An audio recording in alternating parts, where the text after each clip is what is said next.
starting to tear into this beautiful old school RPM. So far all I've had to do is add a seat pad and pad out the thigh hooks, which, by the way, if you're going to do, pull the 2 screws right there and pull this whole black piece clean out. So right now, just going to go and try and make an old backband work, because whatever that is was not working.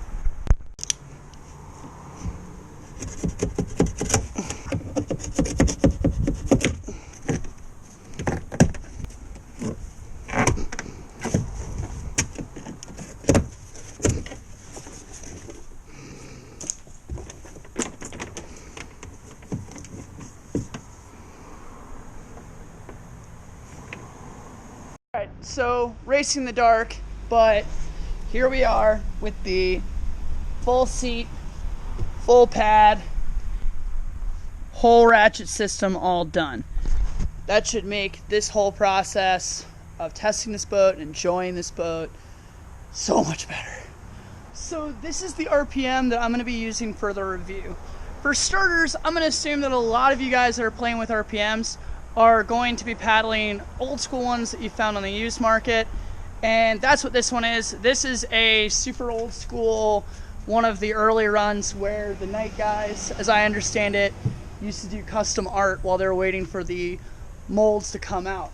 So the first thing I'm doing is I sprayed tire polish on one half, and I am going to just polish up one side so you can see what a difference that makes.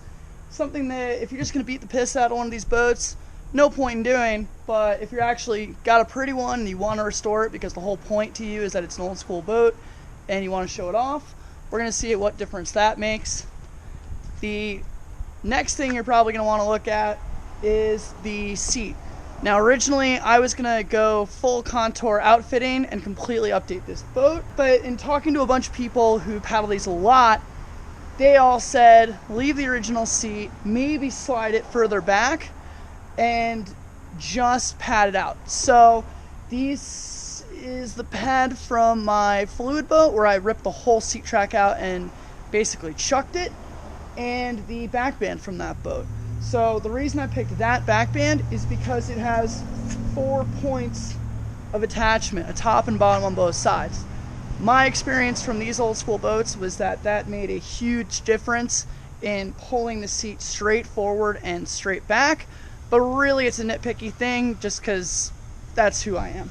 The next thing I did was get ratchets going for this bad boy, routed it through the seat so it's up and out of my way, and right now I'm going to play with the foot block. So I've yanked out the foot block and pillar system.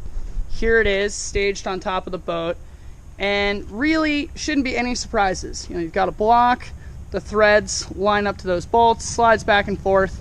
The only thing I've done so far is notch right here to give myself space for my heels to touch, but still have the rigidity of where the block is in place. It will act as a bridge between the two pieces of foam.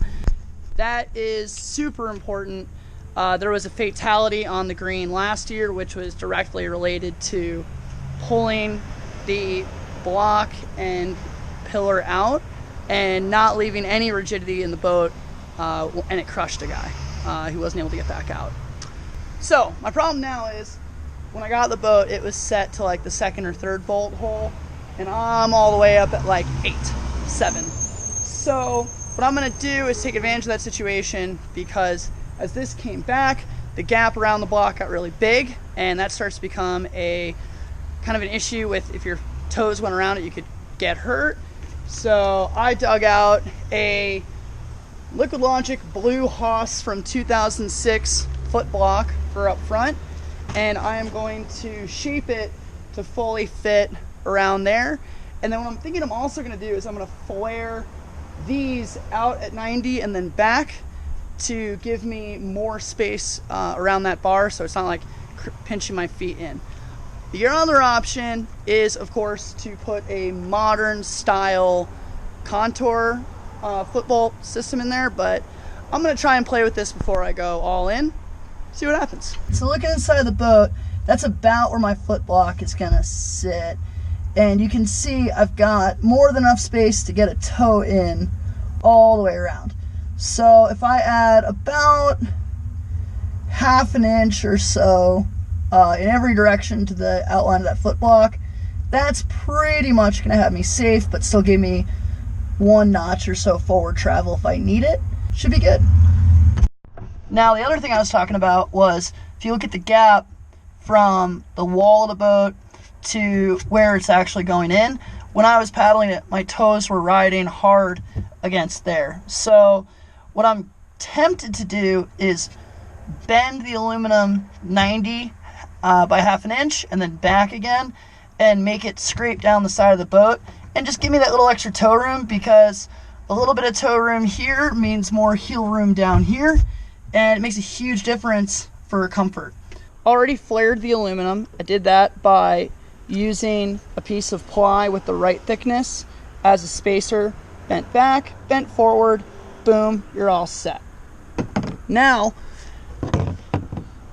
we've got the foam block as close to centered as it's really going to get, and it's starting to stage up to go in. Now, obviously, I'm going to have to slice these cuts down until it lays flat. Once I do that, we're going to trace an outsized line around, which gives us, again, about that ½ inch or so spacing, and then cut, and everything should just kind of go right back in. What really matters is that this is all lined up before you do your trace. Your pillar's got to slide through there, so that's the point of reference. Now, let's get tracing. Here's my quick and dirty tracing tool. Get it right every time. Now, because the boat is seriously conical in the front, I'm actually going to cut that block directionally, tapering towards the front. So hopefully that'll give me a snugger fit and allow me to kind of get as absolutely packed as possible, maybe even get some of that Jackson foam crunching impact shock bulkhead action going. Who knows? There you go. That's a rough look at that taper. Last thing with the foot block that you can do is the Dagger block does have a little bit of forward tilt, so it's not a full perpendicular on your ankles. But if you'd like to add more, this is your moment. You can do that either with a piece of like Piranha sticky back or just normal scraps of foam. And what I'm going to do is use spray glue to just tack 2 pieces like that, and that's going to give me a little bit more tilt. And obviously you can put as much or as little as you want in there. The other thing that you can do with this Piranha sticky back is, say you are kind of halfway between 2 screw spots, just put a full sheet on the front of that, and that's a half. While I'm waiting for the glue to dry, this is the side with the tire polish on it, and this is the side without. I'm not sure if it's showing up in the camera, but big improvement over here. So I'm going to spray the rest of it, give it a little buff, do another coat, and this thing is going to be shiny for a while. Full flat sheets on the front for the half size, and those are my heel plates on the back. Glue it in, doesn't really matter. The last thing I always do when I actually take the time to outfit a boat of mine for longevity and to deal with impacts is I am going to take scrap pieces of thick foam, glue more on to create the tightest wedge shim I possibly can for this space between the seat and the hull.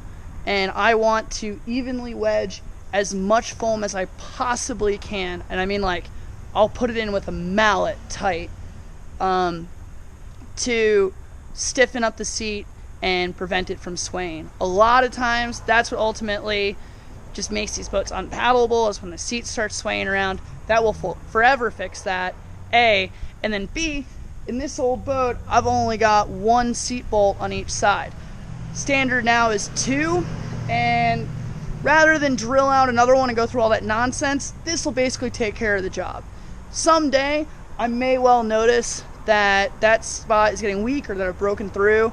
The simple solution is just make yourself a plate or steal one from another boat, and actually I'm going to show you one. So here are 2 seat plates. This silver one is a top plate. It would go right there like that.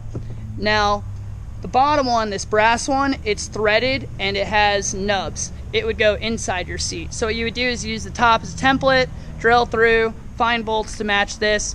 This would make your seat bomber forever.